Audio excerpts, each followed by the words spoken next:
नमस्कार, मैं मनीष और आप देख रहे हैं लेटेस्ट न्यूज़ बिहार।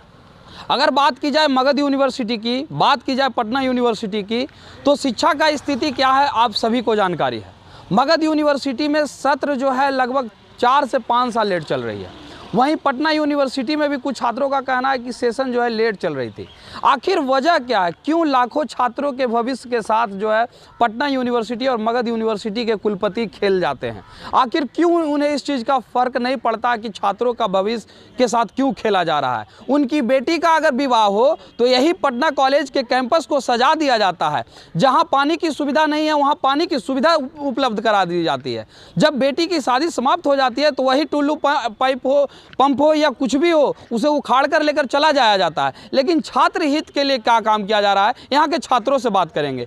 सरकार नई एजुकेशन पॉलिसी लाई, लेकिन नई एजुकेशन पॉलिसी में छात्रों के जीवन में कितना सुधार आया, इन तमाम मुद्दों को जानने के लिए हमारे साथ पटना कॉलेज के छात्र हैं। इन्हीं से जानेंगे कि आखिर क्या क्या समस्याएं हैं न्यू एजुकेशन पॉलिसी में और यहाँ के व्यवस्थाएं में।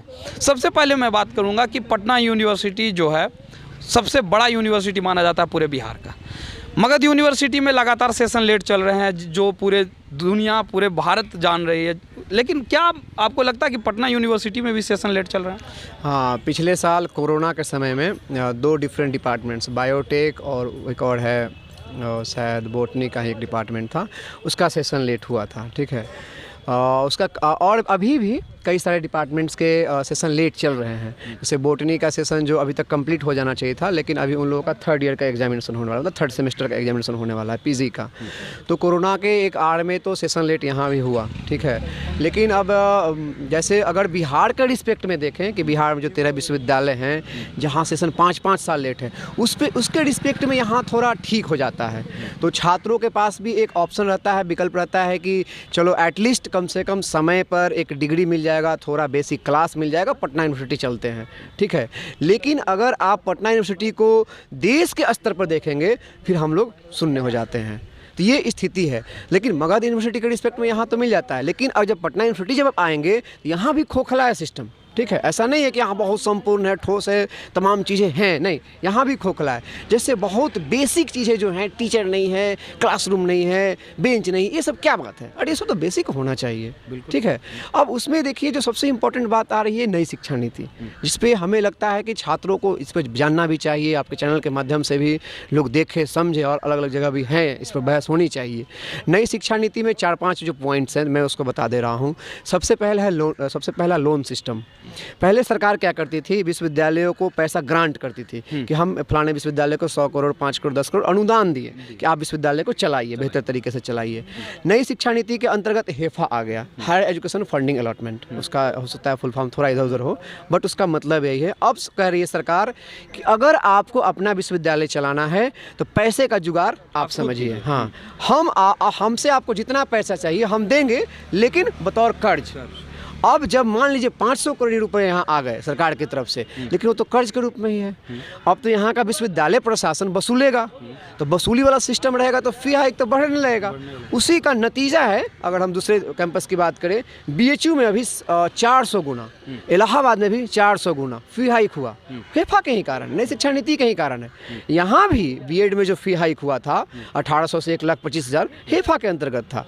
साइंस कॉलेज में फी हाइक हुआ, वो सब हेफा है, क्योंकि उसमें स्पष्ट है आप अब एक ऑटोनोमस हो गए हैं। ऑटोनोमस इस मामले में नहीं कि आप शिक्षकों की भर्ती करेंगे, कैंपस को ठीक रखेंगे, इस मामले में जो ऑटोनोमस है वो राइट्स नहीं है। राइट्स हैं कि आप वसूलिए, जितना वसूल सकते हैं वसूलिए, खून चूस लीजिए, छात्रों को अगर किडनी बेचना पड़े बेचने दीजिए, लेकिन आप पैसा लाइए। ये एक स्थिति है। दूसरा, मर्जिंग ऑफ स्कूल्स। जो हमारे बिहार की स्थिति है, शिक्षा व्यवस्था का आप स्थिति आप देख रहे हैं, आप रिपोर्टर्स हैं, आप जानते हैं, ग्राउंड रिपोर्ट जान रहे हैं। अभी जदयू की सरकार है, भाजपा सरकार हटी है, RJD की सरकार है, इस सरकार के हमारी पार्टी भी है साथ में, बट इसका कतई मतलब ये नहीं है कि हम इनसे सवाल नहीं पूछेंगे। हम ये पूछ रहे हैं इनसे अब कि जो पिछले 2-3 सालों में जो 4,000 बिहार में 4,000 स्कूलों को मर्ज कर दिया गया। मर्ज करने का जो न्यू एजुकेशन पॉलिसी में है वो क्राइटेरिया तय कर रहे हैं कि किसी सरकारी कॉलेज में 100 से 150 से 200 से अलग अलग क्राइटेरिया, उससे बच्चे कम होंगे तो हम 2 कॉलेजों को मिलाकर एक कॉलेज बनाएंगे। ठीक है। अब ये होने के कारण सबसे जो ज़्यादा दिक्कत है वो लड़कियों को है। आमतौर पर प्लस 2 के बाद लड़कियां आसपास के कॉलेज या स्कूल कॉलेज में जाती हैं। अब अगर नज़दीक का कॉलेज इस कारण बंद हो गया, उनकी तो पढ़ाई छूट जाएगी। तो ये एक बड़ा फैक्टर आ रहा है सामने निकल कर कि इस साल इन दिनों लड़कियों को, जो ग्रामीण परिवेश में लड़कियाँ हैं जो यहाँ नहीं पहुँच पा रही हैं, उनका एकेडमिक्स वो दूर जा रही हैं। 2 बात हो गया। तीसरा बात है आपका समझ लीजिए कि कॉन्ट्रैक्ट, तमाम चीज़ को कॉन्ट्रैक्ट पर लाया जाएगा। अब जो भी पब्लिक जो इसके अंदर जो सेवाएं हैं, जैसे अब समझिए डाटा सेंटर, सारे लोगों का जो डेटा है वो एक कंपनी चलाएगा। वो कंपनी के पास अपना एक टेन्योर है, 1 साल 2 साल। 2 साल के बाद मान लीजिए उस कंपनी का आपका फिर से टेंडर रिन्यू नहीं हुआ, वो कंपनी क्या कर रही है, वो डाटा लेकर चली जा रही है। जो दूसरी कंपनी आ रही है उसको डाटा नहीं दे रही है। इस तरह के केसेस आपके एलएनयू में इतना ज़्यादा हो गया है कि छात्र मतलब समझ लीजिए जिनका एकेडमिक ख़त्म हो गया है वो डिग्री के लिए 3 साल से वेट कर रहे हैं। जिनकी परीक्षाएँ ख़त्म हो गई वो पास भी हैं, लेकिन इस डाटा सेंटर के खेल में वो उनका रिजल्ट फंसा हुआ है। एक ये है। चौथा है, अब इसमें जो है आप समझ लीजिए कि प्रोफेसरों की बहाली एडहॉक सिस्टम ला दिए हैं। ठीक है। एडहॉक सिस्टम के देखिए दिक्कतें क्या हैं। एक दो जो प्रोफेसर आता है नौकरी करने के लिए, वो भी सुनिश्चित नहीं कर पाता है कि मैं कितना दिन पढ़ाऊंगा, नौकरी मेरी परमानेंट है या नहीं। एक तो उसके अपने खतरे हैं, उनकी अपनी दिक्कतें हैं, उनकी भी सैलरी के अलग अलग दिक्कतें सामने आती हैं। कोई पीएफ नहीं है, कोई एनपीएस नहीं है, बस सेवा दिए जा रहे हैं। दूसरा जो दिक्कत आता है कि आपका एडहॉक का टीचर पीएचडी नहीं करवा सकता है। ठीक है। तो आपका यहाँ जो रेगुलर प्रोफेसर नहीं है तो आप रिसर्च वर्क नहीं करा पाएंगे। जब आप रिसर्च वर्क नहीं करा पाएंगे तो आपका यूनिवर्सिटी कैसे ग्रो करेगा। तो हमारा जो कंसर्न है कि जो नई शिक्षा नीति है इसको एकदम से ख़त्म कर देना चाहिए, क्योंकि इसलिए आप समझ लीजिए ज़रूरी है कि बिहार में जो कुछ बचा हुआ है पढ़ने में या पढ़ाने में, वहाँ टीचर बना है। न्यू एजुकेशन पॉलिसी में पूरे 1600 पन्नों में कहीं भी रिजर्वेशन शब्द का इस्तेमाल नहीं है। तो आप दरअसल नई एजुकेशन पॉलिसी ला रहे हैं जो दलित तबके के लोग हैं, जो पिछड़े तबके के लोग हैं, जो ग्रामीण परिवेश से किसी तरीके से कैंपस पहुंचे हैं, पढ़ाई लिखाई करके अब नौकरी करना चाह रहे हैं, प्रोफेसर बनना चाह रहे हैं, उनके लिए अब दरवाजे बंद कर देना चाह रहे हैं। तो ये है नई शिक्षा नीति की दिक्कतें। अगर बात की जाए तो शिक्षा जो है बिल्कुल मुफ्त होना चाहिए। हाँ, बिल्कुल उसका 1 भी रुपया नहीं लिया जाना चाहिए। लेकिन अब जो न्यू एजुकेशन पॉलिसी है इसके तहत आपने भी बहुत सारी बातें बताई और हमें भी जानकारी है कि इसमें अब जो फ़ी है वो 4 गुना 5 गुना यहाँ तक कि 400 गुना बढ़ा दी गई है।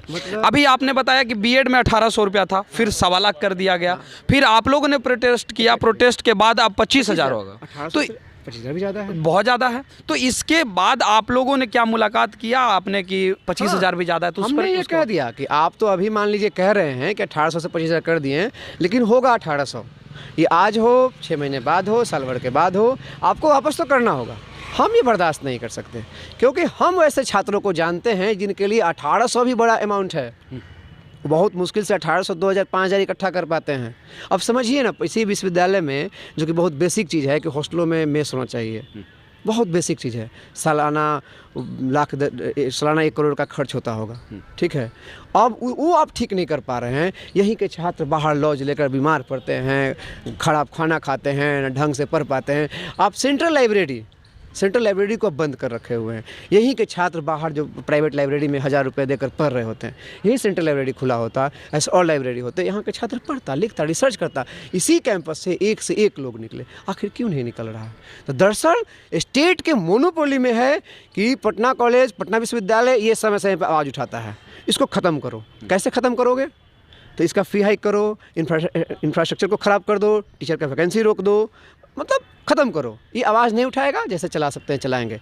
ये तो कर ही रहे थे। और ऊपर से जो सेंट्रल गवर्नमेंट है वो मान लीजिए आप देख लीजिए 2014 से 2022 तक सबसे ज़्यादा जो आवाज़ उठा है इस सरकार के खिलाफ कैंपसों से उठा है, चाहे जेएनयू हो, जामिया हो, बीएचयू हो, एचसी हो, जो भी हो। जेएनयू में भी फीस जब हाइक किया गया था तो उसके लेकर बहुत बड़ा आंदोलन हुआ था, फिर पीछे। दरअसल ये जान रहे हैं कि किसी भी एक गवर्नमेंट के लिए जो सबसे जो खतरनाक जो आदमी है वो कैंपस में पढ़ लिख रहा है। अगर इसको नहीं ख़त्म करोगे तो ये सरकार तुम्हारा चलने नहीं देगा। और ये ला दिया नई शिक्षा नीति। अभी जेपी नड्डा तो आए थे, बड़ी बड़ी बात कह के गए, आए थे जिस कार्यक्रम में, हमने उनका घेराव भी किया। हाँ, घेराव में यही सवाल था कि पटना विश्वविद्यालय केंद्रीय विश्वविद्यालय बनाइए ना भाई, हेफा नई शिक्षा नीति कहाँ फंसा रहे हैं? आपको चाहिए कि एजुकेशन को फ्री रखिए, क्वालिटी एजुकेशन दीजिए।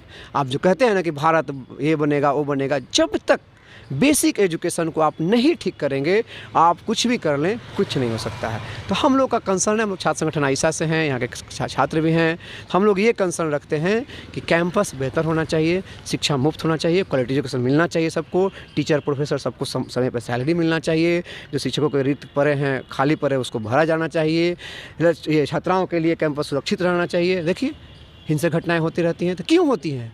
आप छात्रों को दोषी ठहरा देते हैं। दरअसल कारण क्या है कि आपका एकेडमिक खराब है, लड़का तो पोटेंशियल वाला है, कहीं ना कहीं तो एंगेज होगा ही।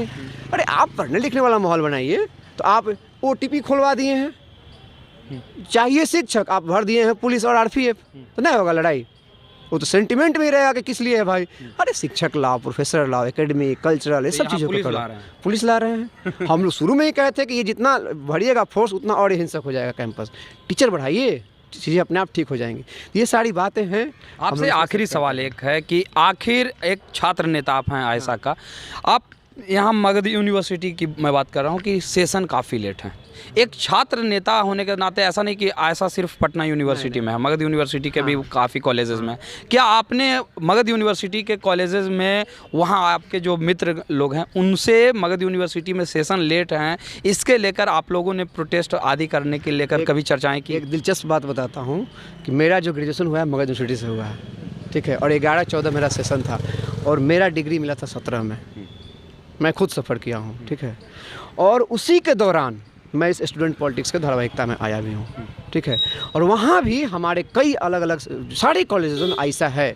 अभी हाल ही के दिनों में पाटलिपुत्रा यूनिवर्सिटी जो मगध से अलग हुआ है, और मगध यूनिवर्सिटी के भी मोटा मोटी समझ लीजिए कि 500 से छात्र, और हमारे लीडरशिप में राज्यपाल का घेराव भी किए सेशन लेट के खिलाफ। तो हम लोग वहाँ भी हैं। मैं वही कह रहा हूँ कि आप किसी एक कॉलेज को ठीक कर देंगे, दूसरा नहीं ठीक करेंगे, तो फिर ये भी ख़राब होता रहेगा, क्योंकि इस पर वजन बढ़ जाएगा। आप जो 13 विश्वविद्यालय है उसको थोड़ा सेंट्रलाइज मैकेनिज्म बनाइए, चीज़ों को देखिए ढंग से, थोड़ा फंड रखिए, फंड बढ़ाइए, शिक्षक बढ़ाइए, तब ये सब आपका चीज़ ठीक होगा। अब क्यों सेशन लेट है मगध यूनिवर्सिटी का? आपका स्टाफ नहीं है, टीचर नहीं है, ये जो ऑफिशियल वर्क है उसके लिए आदमी चाहिए ना। पद खाली पड़ा हुआ है, नौजवान सब उस नौकरी के लिए रोज़ लाठी खा रहा है सड़क पर, लेकिन आप उसको नौकरी नहीं दे रहे हैं। सेशन लेट हो रहा है कर्मचारी के कमी के कारण, वर्कलोड ज़्यादा है, कैसे करेगा वो भी मनुष्य है, उसकी भी अपनी सीमा है 8 घंटा काम, तो आपको उसको तो भरना होगा। आप भर नहीं रहे हैं, इधर भी लाठीचार्ज कर रहे हैं जो छात्र नौकरी मांग रहा है, और जो डिग्री मांगने आ रहा है उसको भी पीट ही रहे हैं। तो दिक्कतें हैं, और हम लोग हर विश्वविद्यालय में समझ लीजिए कि सवाल को एकदम प्रमुखता से हम लोग उठा रहे हैं। और अभी तो चुनाव आ गया, हम लोग पूरे बिहार में विश्वविद्यालय बचाओ अभियान भी लॉन्च किए थे, और उसमें था कि सारे विश्वविद्यालयों का हम लोग एक मुआयना करेंगे, जाएंगे वहाँ पर बातचीत होगी, और फिर जो है कि एक बड़ा जन सैलाब लेकर हम लोग फिर राजभवन का घेराव भी करेंगे। ये सब है। चलिए एक और छात्र हैं, मैं उनसे भी जान लेता हूँ। न्यू एजुकेशन पॉलिसी और मगध यूनिवर्सिटी और पटना यूनिवर्सिटी के शिक्षा के बदहाली पर क्या आपको लगता है कि मगध यूनिवर्सिटी के जैसा शिक्षा का हाल है वैसा ही पटना यूनिवर्सिटी का भी शिक्षा का हाल? देखिए, मगध यूनिवर्सिटी जितना ख़राब तो है नहीं, लेकिन अगर यही स्थिति रहेगी तो उससे भी बदतर हो जाएगा। क्योंकि आप देखिए पटना विश्वविद्यालय में ऐसे छात्र आते हैं जो एकदम देहात से उठ के आए हैं, जिनके पास रुपया नहीं है, यहाँ फ़ीस अधिक नहीं है, तो यहाँ छात्र पढ़ने आते हैं, हॉस्टल की सुविधा मिल जाती है तो पढ़ने आते हैं। लेकिन अब देखिए उसी चीज़ को ख़त्म किया जा रहा है जिस कारण से छात्र यहाँ नहीं आए। हॉस्टल की जितनी भी सुविधाएँ ख़त्म की जा रही है। हॉस्टल में मैस होना चाहिए, मैस नहीं है। हॉस्टल में पत्रिका जानी चाहिए, पत्रिका नहीं जा रही है। पटना यूनिवर्सिटी के हॉस्टल में पत्रिकाएं जानी चाहिए, हर एक प्रकार की साहित्यिक पत्रिका, स्पोर्ट्स की पत्रिका, कोई भी पत्रिका नहीं जा रही है। हॉस्टल में सुपरिटेंडेंट जो हैं, सुपरिटेंडेंट आवास है, सुपरिटेंडेंट को वहाँ रहना चाहिए ताकि हॉस्टल के लड़के गलत कामों में इन्वॉल्व नहीं रहे। लेकिन सुपरिटेंडेंट वहाँ नहीं रह रहे हैं, कोई भी सुपरिटेंडेंट अपने हॉस्टल में नहीं रह रहे हैं, जिसके कारण छात्रों पे विश्वविद्यालय प्रशासन का कंट्रोल नहीं होता है। हॉस्टल में वार्डन नहीं है। तो ये सारे चीज़ों को हटा दिया जाए और सिर्फ आप हॉस्टल में छात्रों को भेज दीजिए रहने के लिए, तो क्या होगा? तो हॉस्टल की बदहाली की स्थिति ये है। तो ये सारी चीज़ें को ख़त्म कर दिया गया है ताकि गांव से जो उठ के बच्चे आ रहे हैं वो ये सोचे अरे यार पटना विश्वविद्यालय जाके क्या करेंगे, उससे अच्छा तो मेरा घर है, मगध यूनिवर्सिटी घर है, यहाँ खाना मिलेगा, यहाँ जाकर के सिर्फ डिग्री ही लेना है, वहाँ भी डिग्री ले रहे हैं, यहाँ भी डिग्री लेना है। जो एक चीज़ यहाँ बचा हुआ है वो गेस्ट फैकल्टी के बदौलत बचा हुआ है। सरकार परमानेंट प्रोफेसर की वैकेंसी नहीं दे रही है। जब हम लोग विश्वविद्यालय में प्रोटेस्ट करते हैं तो विश्वविद्यालय के VC कहते हैं कि हमारे पास ये अधिकार नहीं है, तो हम कहते हैं कि वैकल्पिक स्रोत निकालिए कुछ, तो वो गेस्ट फैकल्टी की वैकेंसी करते हैं। लेकिन हम ये भी कहते हैं कि अगर आपके यूनिवर्सिटी में प्रोफेसर नहीं है तो आप भी हमारे आंदोलन में आइए, बिल्कुल, क्योंकि आप अपने यूनिवर्सिटी को बचाने के लिए आंदोलन चलाइएगा ना। लेकिन वो उसमें दो चित्तापन दिखता है, एक दोगली नीति दिखती है, जो सरकार का भी पीछा करेंगे हम और यहाँ छात्रों का भी, मतलब छात्रों को भी खुश करेंगे। तो सरकार के विरोध में भी नहीं बोल रहे हैं क्योंकि वहाँ से वो रुपया कमा रहे हैं, और यहाँ छात्रों के विरोध में भी नहीं बोल रहे हैं, छात्रों को खुश करने के लिए गेस्ट फैकल्टी दे रहे हैं। कर्मचारी नहीं है, जो कर्मचारी को काम करना चाहिए टैबलेटिंग का काम या अन्य चीज़ों का काम, फाइलों का काम, वो प्रोफेसर कर रहे हैं, तो पढ़ाई कहाँ होगी। तो ये एजुकेशन पॉलिसी आपको किस रूप में लग रहा है? देखिए, न्यू एजुकेशन पॉलिसी सरकार ने जब लाया तो उन्होंने न्यू एजुकेशन पॉलिसी नहीं कहा, नेशनल एजुकेशन पॉलिसी कहा, और ये दावा किया कि नेशनल एजुकेशन पॉलिसी जो है ये देश का विकास करेगा। पहली बात, आप संविधान को मानते हैं, जो केंद्र की सरकार है, मैं उनसे पूछना चाहता हूं कि आप संविधान को मानते हैं, लोकतंत्र को मानते हैं? अगर संविधान को मानते हैं तो कौन सा ऐसा संविधान में आर्टिकल है जहां आप दिखा दीजिए कि एक ऐसी पॉलिसी आती है जिसमें किसी भी सदन में बहस नहीं होता है और आप आकर के प्रेस कॉन्फ्रेंस के माध्यम से लागू कर देते हैं? न्यू एजुकेशन पॉलिसी का एक सिंगल वीडियो आपको नहीं मिलेगा जो किसी भी सदन में इस पर बहस हुआ हो। वो आकर के उस समय जो शिक्षा मंत्री थे, केंद्रीय शिक्षा मंत्री, आकर के प्रेस कॉन्फ्रेंस से ये कर दिए कि हमने एजुकेशन पॉलिसी लागू कर दिया। और क्यों नहीं बहस किया?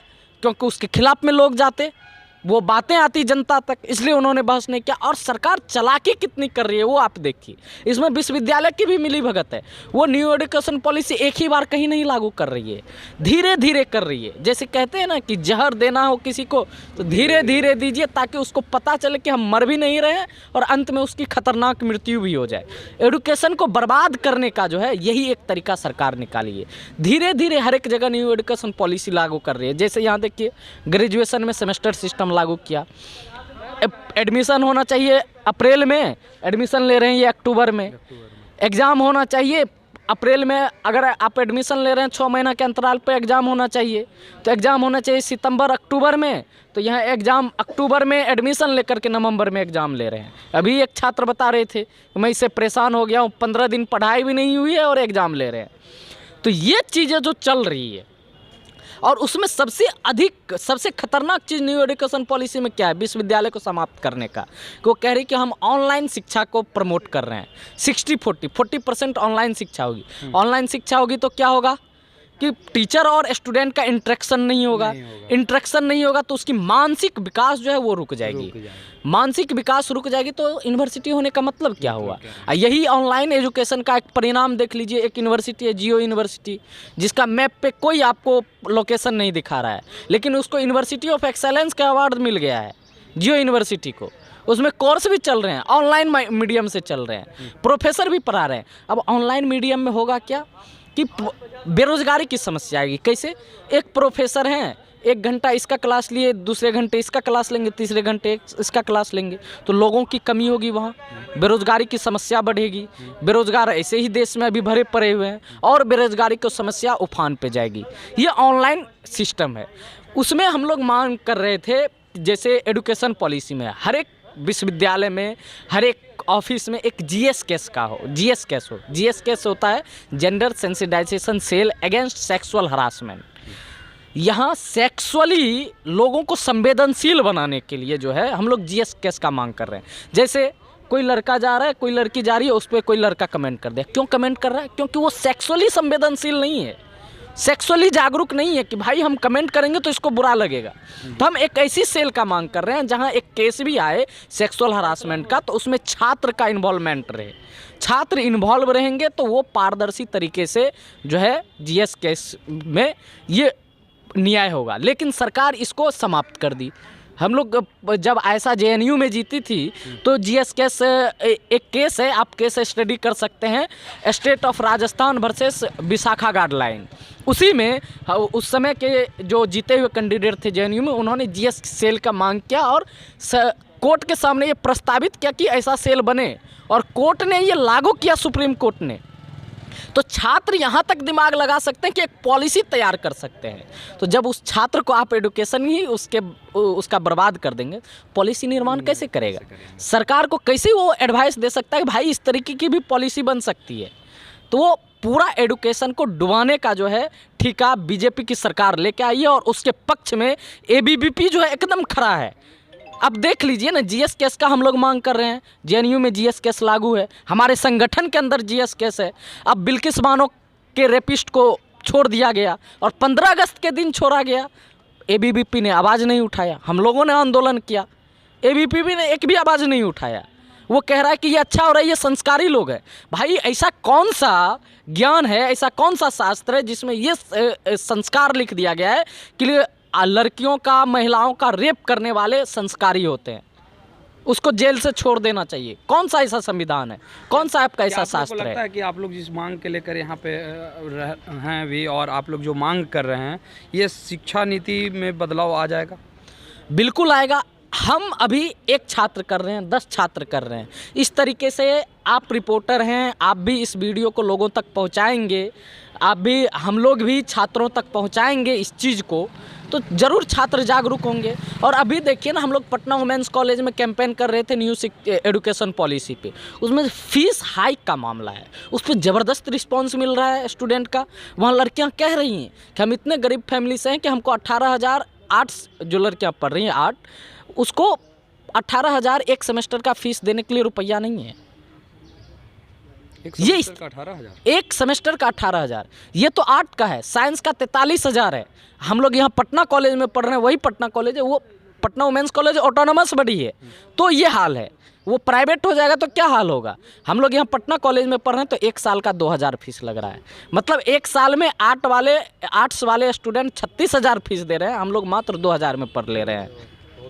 तो ये जो चीज़ें हैं, फीस हाइक का मामला, विभिन्न तरह के न्यू एजुकेशन पॉलिसी में जो लाया गया है, इन चीज़ों को हम लोगों को छात्रों के बीच लेने जाना होगा। और ये काम ऐसा कर रही है, इसलिए हम पटना विश्वविद्यालय के छात्रों से अपील कर रहे हैं, इस बार जब स्टूडेंट यूनियन जीते तो ऐसे लोगों को जिताइए, ऐसा को जिताइए, ताकि लोग यह समझ पाए कि स्टूडेंट यूनियन का क्या मतलब होता है। यहाँ स्टूडेंट यूनियन का मतलब समाप्त कर दिया गया है। धन्यवाद। आदित्य, ये थे हमारे साथ पटना कॉलेज के छात्र और जो छात्र नेता भी हैं ऐसा का। और आपको बता दें कि पटना कॉलेज ही नहीं बल्कि पटना यूनिवर्सिटी के अंतर्गत जितने भी कॉलेजेस आते हैं, सारे के सारे कॉलेजों की व्यवस्थाएं जो है काफ़ी ख़राब है। मगध यूनिवर्सिटी की शिक्षा व्यवस्था की बात की जाए तो वहाँ लगभग 3 से 4 साल 5 साल सेशन लेट चल रहे थे। लेकिन यहाँ के भी कुछ छात्रों का कहना है कि पटना कॉलेज के भी जो सेशन है वो भी लेट चल रहे हैं। मगध यूनिवर्सिटी का तो था ही, पटना यूनिवर्सिटी का भी सेशन जो है काफ़ी लेट हो रहे हैं। और दूसरी बात, न्यू एजुकेशन पॉलिसी पर भी इन्होंने बोला कि न्यू एजुकेशन पॉलिसी के तहत शिक्षा को समाप्त कर देने की जो है ये सोच जो है भारत सरकार की है, जो कि ऐसा कभी ये होने नहीं देगी। इस तरह के तमाम खबरों के लिए देखते रहें लेटेस्ट न्यूज़ बिहार। धन्यवाद।